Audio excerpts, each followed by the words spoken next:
Welcome to CFO 4.0, the future of finance. The CFO role is changing rapidly, moving from cost controller to strategic visionary. And with every change comes opportunity.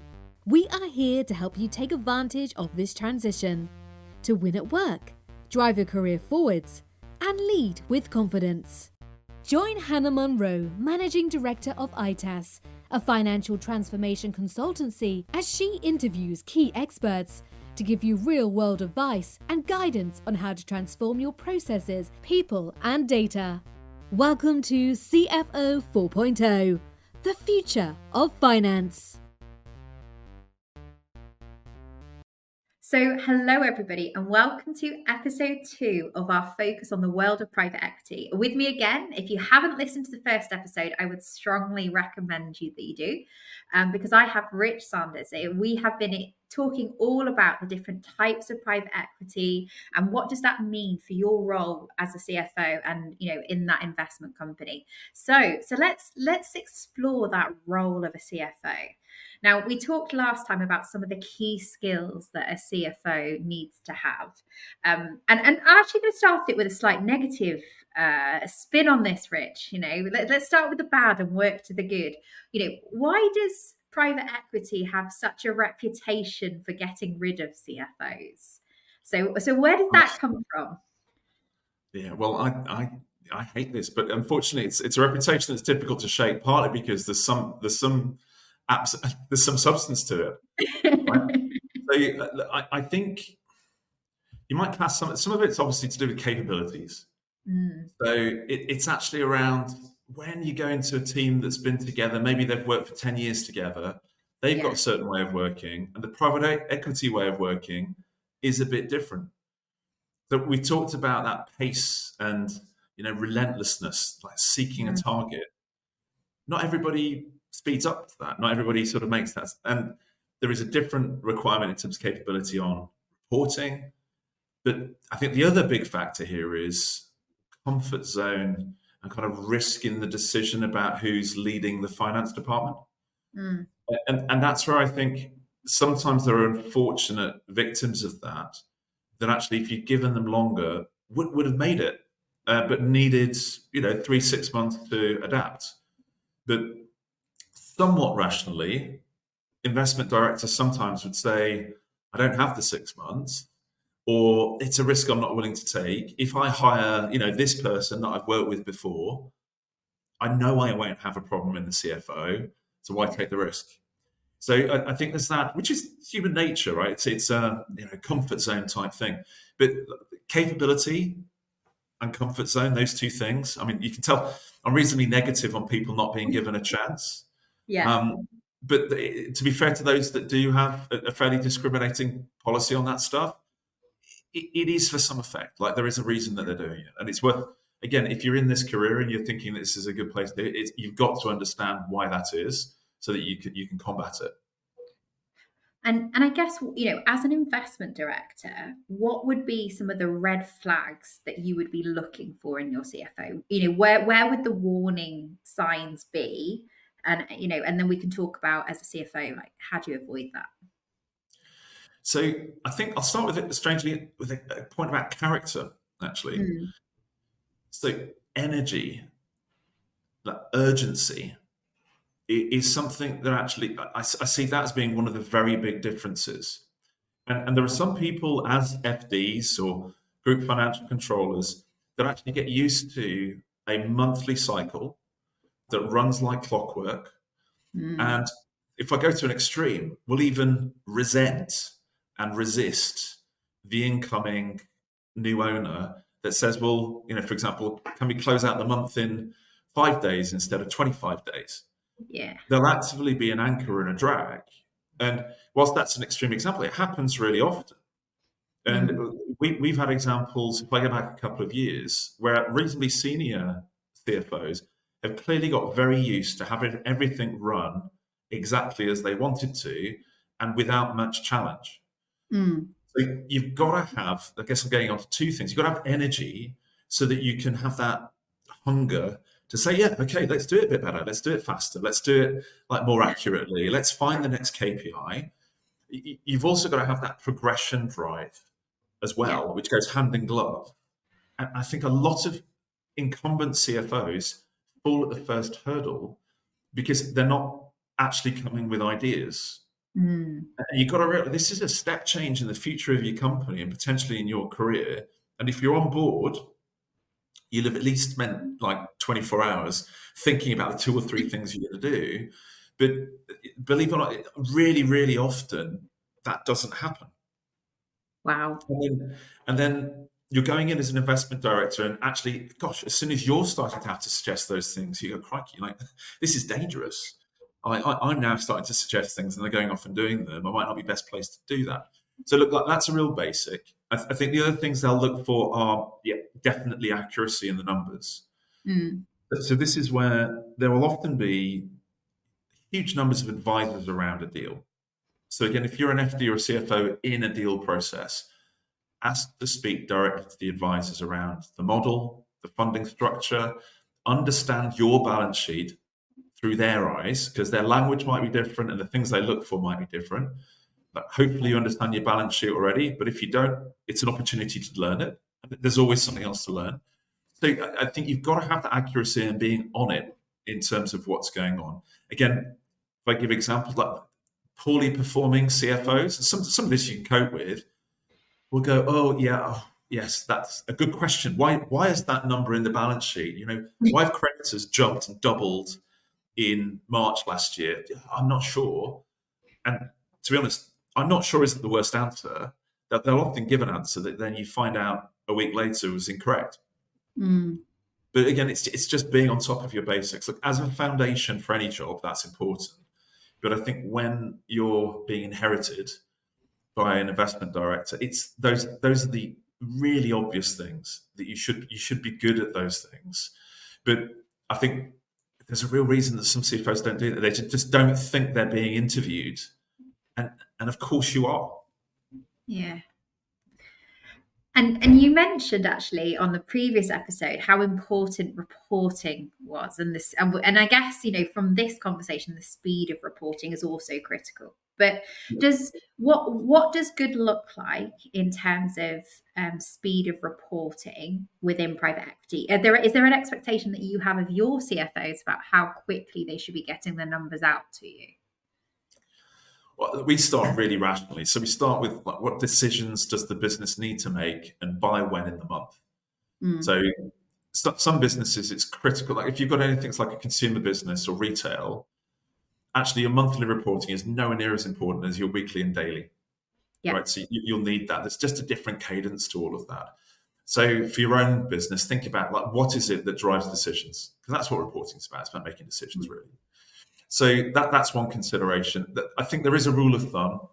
I don't like a finance team looking backwards in a month more than they are looking forwards. So that tells you that you've got, again, depending on which month it is, 10 working days into the month, and you start to hit that limit. So if your reporting period is 20 days, that's not going to wash. That's not going to be good enough. 5 days is a target. It's a target with all of them, but it's an unrealized target in most of them. If that makes sense. That's what you want. You don't often get it. So that's where you start. But you just then throw the rational argument, like, why do we need it any sooner? And there are always ways of speeding up reporting. Sometimes it will be at the sacrifice of exact accuracy. But again, understand the decision you're trying to make, and maybe exactly reconciling your credit card statement isn't the most important thing. And you also talked about reporting and how private equity maybe looks at your balance sheet differently.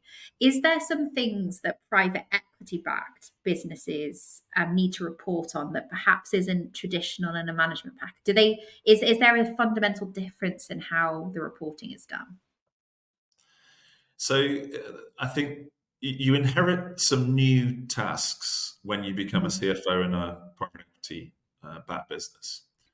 So I'll start with the closest one to the kind of comfort zone, if you like, which is around cash flow management and treasury. So often you're under a leveraged structure. You will not have millions of pounds in the bank account because the cost of having the millions of pounds in the bank account is pretty high. Like you'd rather be using that to pay off your debt or using it to put to work in buying another business. So you will move from, often in a founder-led business, you might have a buffer of quite a lot of cash that's waiting until the end of the year reporting before you dividend it out. That's quite often how it goes. That's not going to be the case in a private equity fund or funded business. So you have to manage your cash differently. So minimum standards are 12-week rolling forecasts or maybe 13-week rolling forecasts. It could be 12-month month-end cash flow forecasts. You've got to have those things. You've got to understand your invoice days, creditor debtor days, those types of things, and understand actually how that breaks down by different client types and different invoicing types and different times of the year, so that you can look at your pinch periods on cash from really far out. So that, like, the sooner you can tell an investment professional that you've got a problem coming, the better it will be heard and the more you can do something about it. So look, that's really important and is very different. Closely connected to that, you also inherit covenant models. So when the debt is provided to a business, there are various tests that are used by the bank to check that the risk is in line with what they'd hoped it would be. So these are many and varied, and I don't suggest we go into all of them now, but there'll be something around EBITDA. There'll be something around like your ability to pay the interest, kind of cash covers. There'll be a lot of ratios that are looked at, and so on. And those covenants often have to be reported on, certainly quarterly, often monthly, to the bank. So that's, it relates to the core performance of the business, but it's a different lens. And they will be very prescriptive tests that you have to get right with terminology that you're probably not comfortable with. So what you can do there is, again, you can use your advisors in a deal, and you can use the investment professional from the private equity house to make sure that the first time that you start measuring those things, they are right. You hear horror stories about how covenants are reported on for years. And then, with this 1 month, a new person takes over at the bank and they find out that actually the way the formula has been applied is not correct. Then bang, there's a problem. Yeah. I've heard that multiple times, thankfully not from us, but from other people. So you cannot be too careful around getting that working well, because most of the time that's just a report that runs in the background and you don't worry about it. But in difficult times, that report is like a day, you're looking at it daily, and it's critical, and it's your lifeblood, and it's the future of the company. So you really do need to get that right. So look, there's probably some other stuff as well, but I think those are two really key areas. So cash flow and covenants is the key pieces that you need to focus on. I think that's certainly where I'd start. And you mentioned horror stories. So when you've looked, and this, we're not doing this on Halloween, right? So there's no ghost hiding in the cupboard. But where when CFOs, when things go wrong, because I think sometimes we talk about the good stuff of working in environments, but we don't really recognize the mistakes that others have made.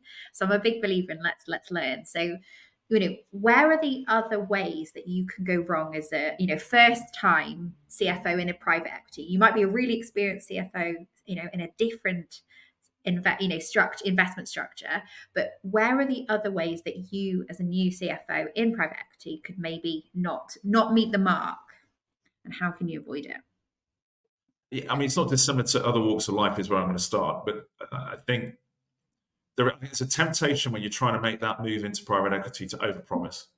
And I've personally experienced this with people who've come in and worked for us. Like, interview processes are not brilliant ways of ascertaining whether a CFO can do what they're meant to do. And this is again why there's nervousness from private equity community to hire people who are outside of that experience bubble or a direct reference.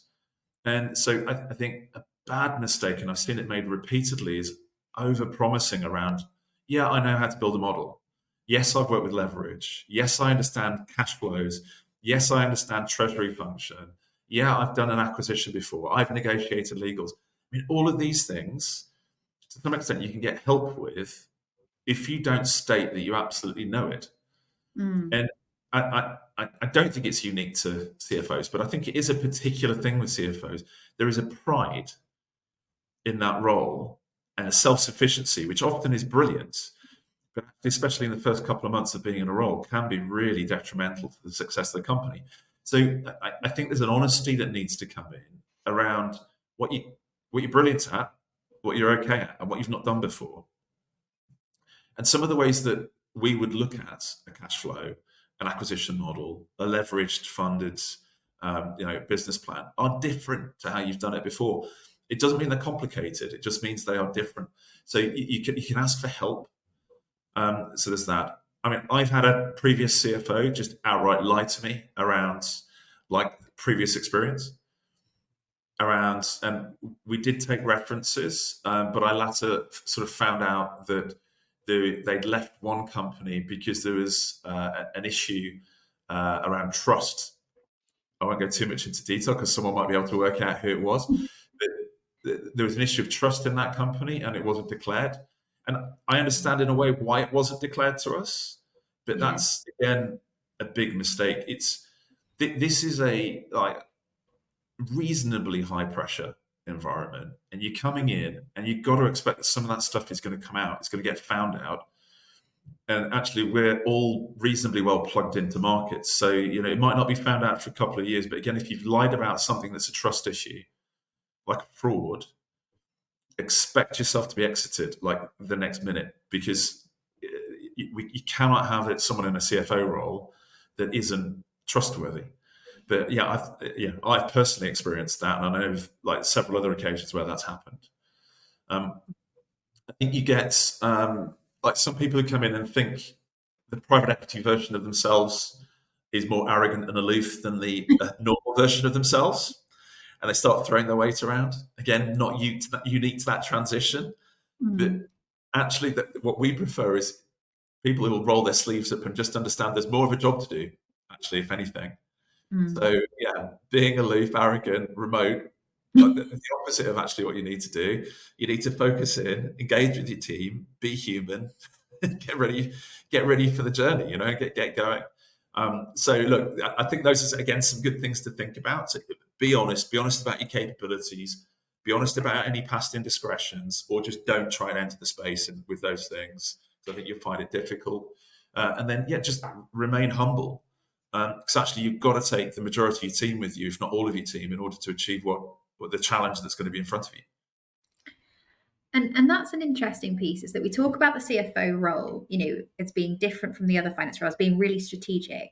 But actually, what I'm hearing from you there is actually there's an expectation that CFO is willing to roll up their sleeves and do more of the hands-on versus the big top level, big picture thinking piece. Like, what's the balance that you see of CFOs playing between those two roles, and I guess, does it change as you go through that investment cycle?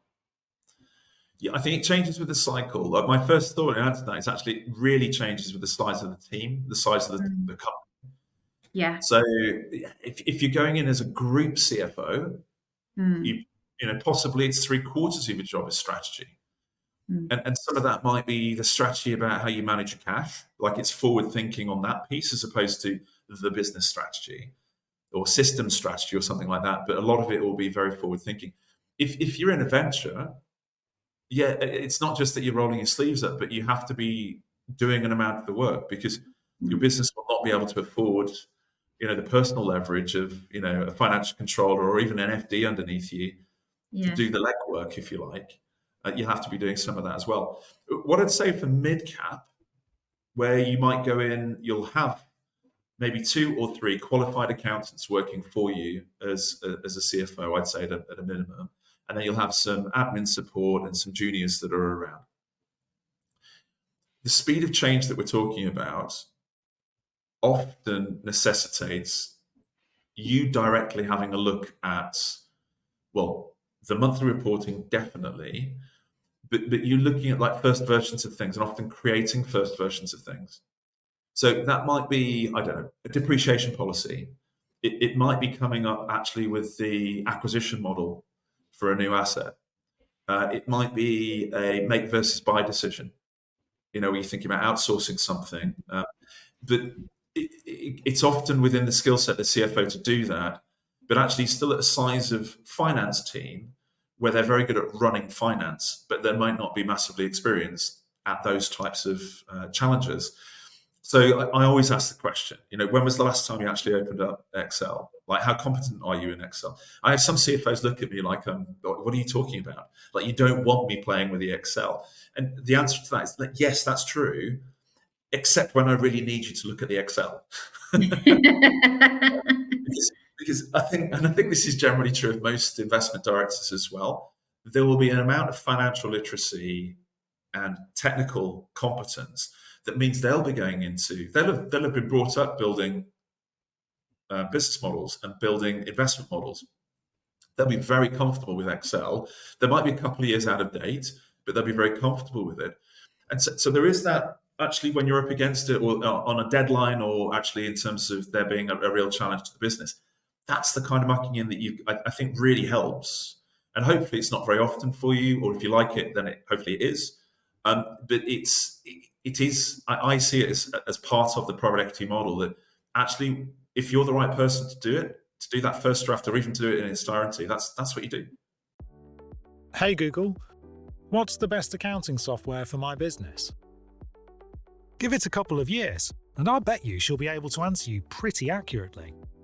But for now, it's still one of the few questions Google can't give you an answer for. But we can. Take our free quiz and find out which Sage product is the right fit for your business. Just head to itassolutions.co.uk. And you made a comment there about, challenging environments. So, as a new CFO, you come in and you've looked and you've gone, what's here is not what I was told was here. How would you want a CFO to handle that situation? Well, yeah, it's very much the way that, again, with anything changing, you always get that empty out the closet of the skeletons in the cupboard. Let's get all the problems out. Look, I think it's true of all roles, right? The sales pipeline's not as good as I thought it was, for the sales. Yeah, that's been said before. I thought you said this was a great team, or whatever, right? So it'll happen in all of the departments. I think for a CFO, it's actually expected. There's going to be something. As much as we think that this is kind of science in accounting, there's so much actual judgment, isn't there? There's so many different ways of approaching a policy that, like, even if something's being well managed, you'll have a philosophical difference about how you approach a certain topic. But it's often not that. It's often that actually something's been mislabeled. There's been an opportunity missed. The way I'd expect it is to, ideally without damning the predecessor, unless that's particularly warranted, you just come in and actually say that I've noticed the following things. But I think when you're coming in, you have to give yourself time for an induction into the business and that diagnostic of the key tools of finance, and certainly never assume that what you're inheriting is in good shape. I'd say that's true of all roles, all CFO roles, definitely. But I think these will become your problems almost immediately. You've probably got a month's grace. But if in the second month, the second cycle of a month end, you've not looked into, well, why does that part of the balance sheet look odd? You don't understand the cash flow. Okay, but it's been a couple of months.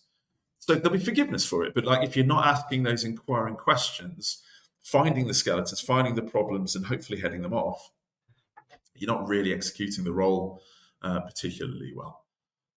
And there is always something to find.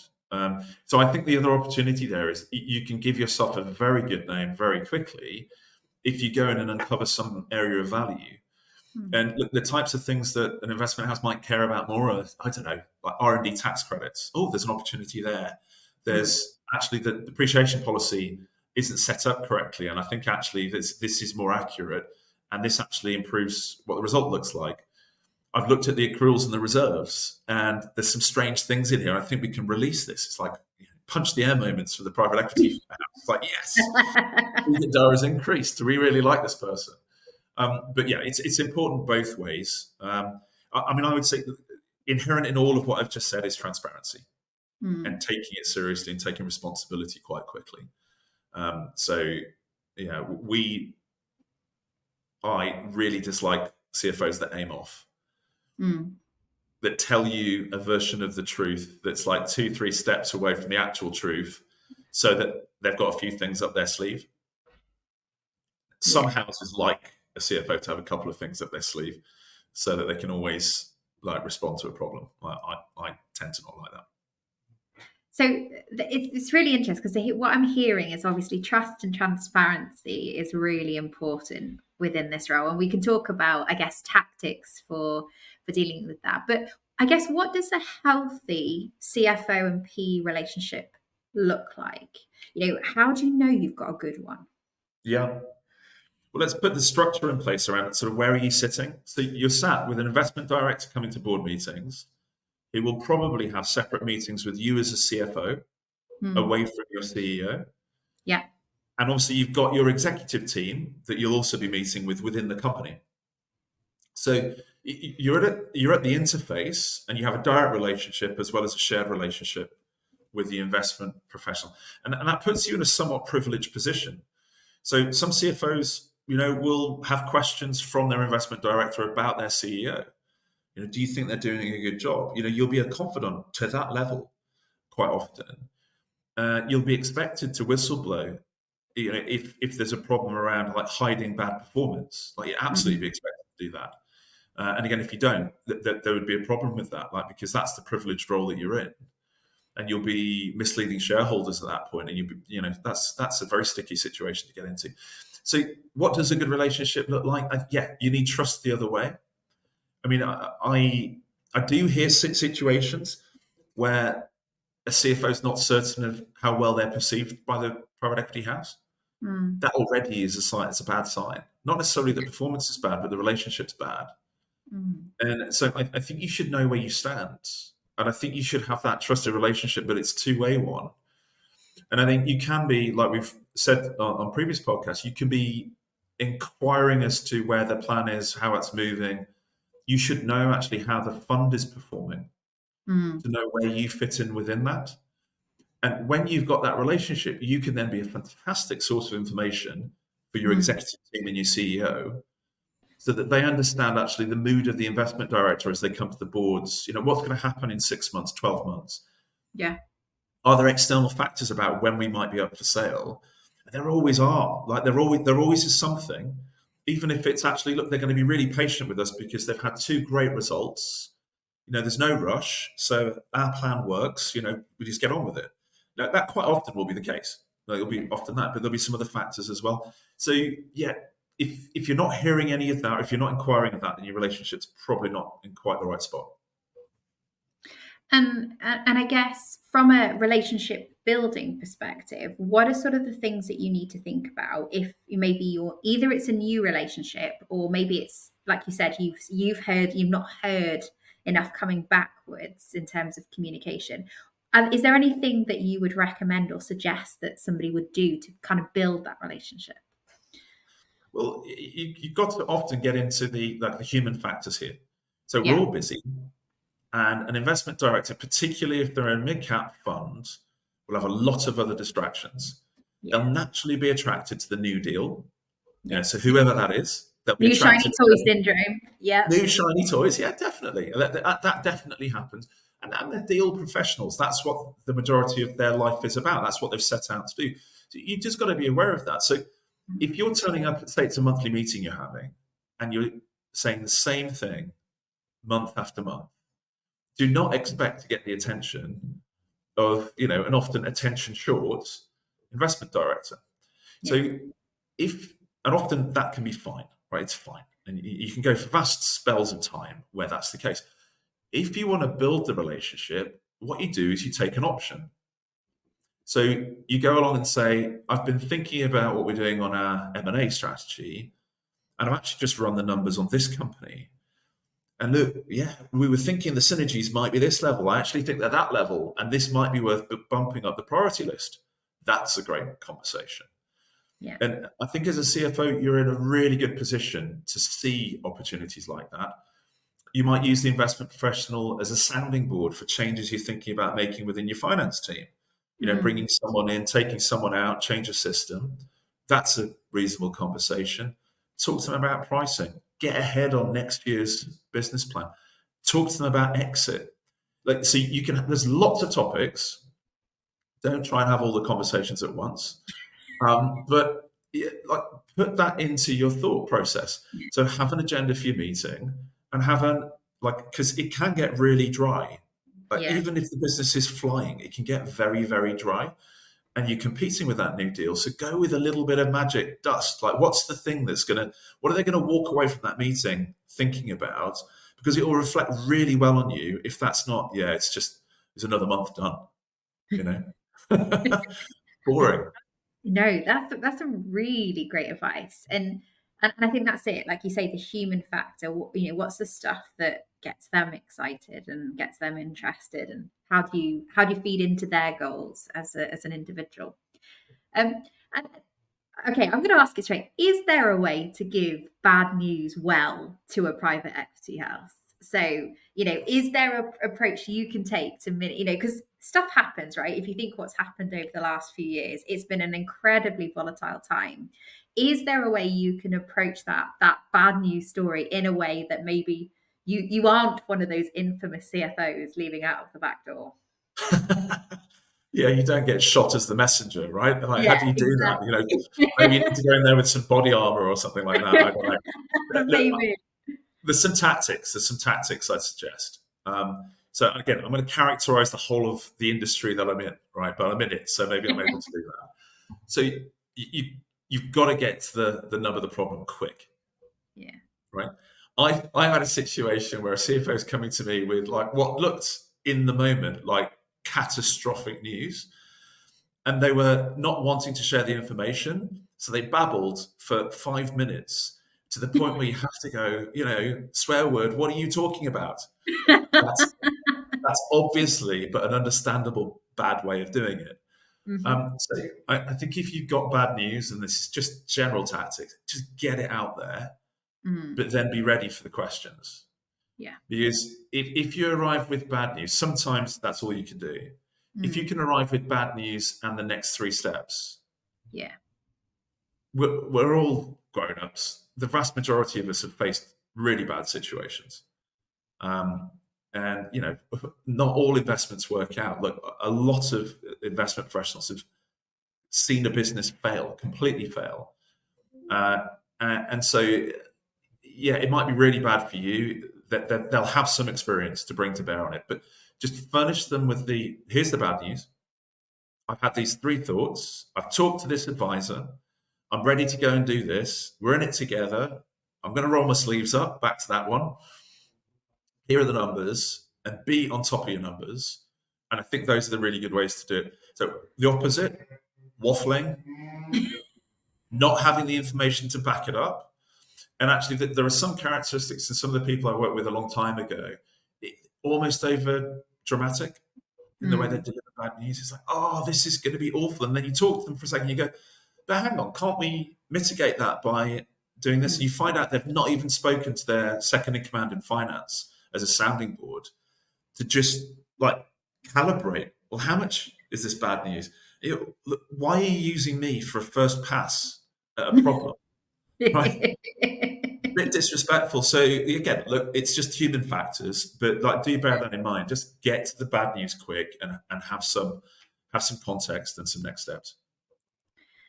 And we've been a bit rough on the world of PE today with some of our comments around lifetime CFOs. But genuinely, what do you see in terms of CFO? The lifespan of a CFO within a specific investment. Are they typically at it from purchase through to sale?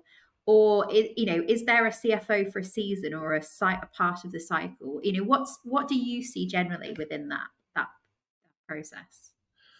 Yeah, look, there are very different styles out there, and to be honest, one of the things that distresses me sometimes is in the world of private equity that there are a number of people who almost pride themselves on how often they have churned their CFO. and it's like a badge of honor. Yeah. I, I don't really understand it, but you do have a little bit of that out there somewhere, which sounds awful. But again, I think it's just that's it. Those are individuals trying to state that they've got exacting standards. Yeah. And that's actually what I think is at the heart of that. But it's a bit tragic. So, yeah, a good investment will have the same CFO throughout. And I think it's rare that you have a CFO for a season. Mm. I think in my experience, sometimes a business will get to the verge of outgrowing a CFO. Mm. And that will nearly always be in connection with a strategy that you've been deploying. But that would normally be over like a 3 or a 4 year time period. And then you just get to another level of scale. Maybe you're going to buy a business that is the same size as the one that you are at the moment. You're going to double. And then you go, actually, what I really need now, it's not a CFO, it's a group CFO or something like that. So you'd make a change at that point. So I think you're more likely in some other areas to need to bring about more change. So like marketing, sales, those types of areas, I think can be more different flavors for different seasons, to use your word there. But CFOs, I think if you can, you have them stay the course, because by and large, for one investment hold period, so with one private equity fund, the reporting requirements, the requirements of the job don't often change that much. And hopefully, you hope that you can develop the CFO along with the business developer. Well, that's certainly what we would do. And for a new CFO into a new investment, whatever stage or cycle that they're at, have you got any advice for somebody that's perhaps, whether they are an experienced private equity CFO or not, for what does a good first 100 days look like? Yeah, crikey, there's a lot to do, right? I mean, so the first 100 days, you want to have done that diagnostic that we talked about. Like, you've got to get in there and turn over every stone, look in every cupboard, look for the skeletons, understand your numbers. And actually, ideally, you'll have done quite a lot of that before you even set foot in the business. Because remember, you've got a financial diligence report, a legal diligence report, you've got advisors that were around at the point of the deal, you've got an investment professional, you've got an exiting CFO or an FD or someone around. There'll be plenty of information for you to get up the learning curve quickly. You've got to process that. You've got to get that into your head and get that into your plan as fast as you possibly can. You need to assess your team. So there's a basic level to that. It's like the cohesion of the team. How well is it working? Are they communicating? Do they know what their roles are? Have they got objectives? Are they developing? Have you got the right level of accounting capability? And of course, how are they performing? Mm-hmm. And I think it's rare that you go through the first 100 days and you don't change something in that.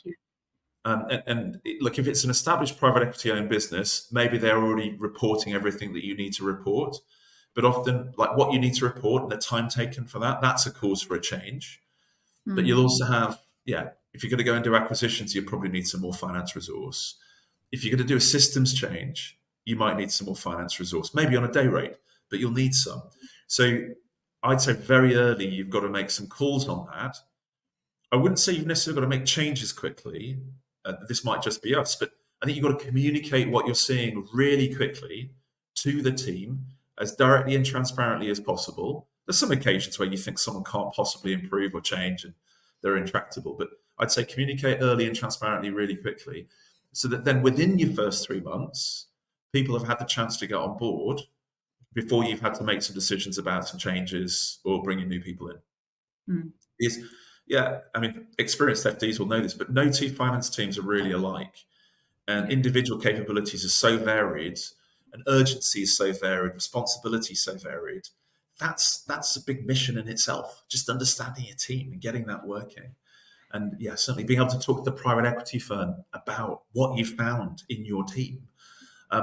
It is an area they'll find interesting. It's maybe not interesting to everybody out there in the wide world. You might not get asked on a Saturday morning about that, but they'll be interested in that. So you've got to get on top of that.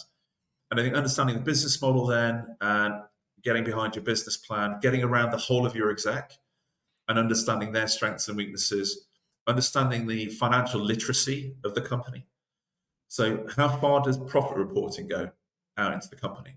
That's always a great question. And often it's not as far as it should, or the right KPIs are not hitting the people that are out there at the right time. So your internal reporting critical as well. So look, that's minimum standard for first 100 days. And then on top of that, there'll be different things you've been brought in to make happen. Obviously have to plan for those, communicate that ahead of time, and have a win in your first few months if you possibly can. And what about an investment that's just been purchased by a private equity firm, right? The deal is done. You've given your life in numbers away to that private equity firm. They know everything about you. What does a good first, I'm going to say not even 100 days, what does a good first 30 days as a CFO in that role look like? What should you be thinking about? Well, I'm going to start even earlier. So I'm going to start day, I don't know, minus 30 or something. Because you'll often know for the last month who's going to buy you and what the deal's going to be. And that's a very busy time for the private equity firm, but it's a time that you'll be working with them. And there's an opportunity there to build relationships immediately and build your credibility, understand their aspirations and their plan. And there'll often be an opportunity to go for a coffee or go for a drink with people, have a little bit of a social. And immediately there might even be celebratory drinks, a celebratory dinner or something like that. Those are fantastic opportunities to give yourself momentum going into the first 30 days. And again, I think if the teams are aligned, you as a CFO and your finance team and the exec are aligned with the investment strategy and the investment team, you're obviously going to get further faster and you're going to enjoy it more. And they're going to enjoy it more. And you're going to keep their attention and all that good stuff. So I think it starts as soon as you meet, right? And it definitely in that last 30 days before you do the deal. The first 30 days, nail the reporting. Get that right. Ask the finance firm for examples of board packs from across the portfolio. What does that individual think makes a good board pack generally? Can I have a look at a copy of someone else's? Great question. You'll be seen as very thoughtful, even though it's a very basic thing. And then replicate some of that. Take notes of them, show them a draft. If you get the board pack working in the first 30 days, you have a good board meeting after the first month. But it's momentum. And I haven't got too many tragic examples of that going wrong, but I've got examples of missed opportunities on that in the past. Mm-hmm. And like CFOs would say, well, look, we were just very, very busy. We had a month end to do, we had a year end, we had an audit, we'd been busy with the diligence. But actually, don't underestimate how important it is to your relationship. Not necessarily that you get all of that done in 30 days, but that you do make a change to your board pack. You do listen for what they're asking for, and definitely don't be defensive about it. Have an active dialogue, disagree, but don't passively say, yeah, I'll do that, and then miss your deadline the first month. For obvious reasons, right? But it happens really often because that first 30 days, an FD is often, and a CFO, often quite tired. They've had a long diligence process. There's a breathing out, oh, thank goodness. There'll be some relief, but then you're in it. And you will be, let's say you start at the beginning of the month, you're 2 weeks to month end, closing, like minimum, or rather maximum. And you'll have to start thinking about the board pack, right, like immediately, right there and then. So the other thing you can do is you can kind of buy yourself a bit of time on that. So one way around that, if to go slightly against what I've just said, is you can have permission for the first board to act on a different basis to the second board. So look, we'll change the board pack in 2 meetings time or something like that. But don't not talk about it. Yeah. Otherwise the assumption is that meeting 1 is going to be a fair reflection of what you're capable of. I love that. And we've got time in our future episodes as well to explore from both angles, like how do you get that job as a new CFO into PE and what does that look like? But also, how do you get into that PE environment with your organization? How do you support your organization through that? So much to explore, and I'm pretty sure my audience is going to be as excited as I am to pick your brains on that, Rich. But I just want to say a massive thank you. Second episode already. It's been a fab one, and can't wait to do the next one. Yeah, it's brilliant. Enjoying it. Brilliant. So to all of our listeners, if you are enjoying this episode, just remember this is the second of a series. If you have some questions for Rich that you want me to put forward, then please do reach out and send them through. I'm more than happy to ask him those questions direct. And and there is so much for us to explore. So look out for the latest episodes, and we'll see you next time on CFO 4.0 podcast. One of the hardest things, I think, is actually putting into words what it means to work with myself and the team here at ITAS. Because not only are we a financial transformation consultancy, but we do it using Sage technology. So rather than me tell you how awesome we are, let me introduce one of our customers. We were very happy to work with ITAS. We were really aligned. And yeah, we would have discussion on how to improve stuff also. And since we are live, really, I'm amazed by the support.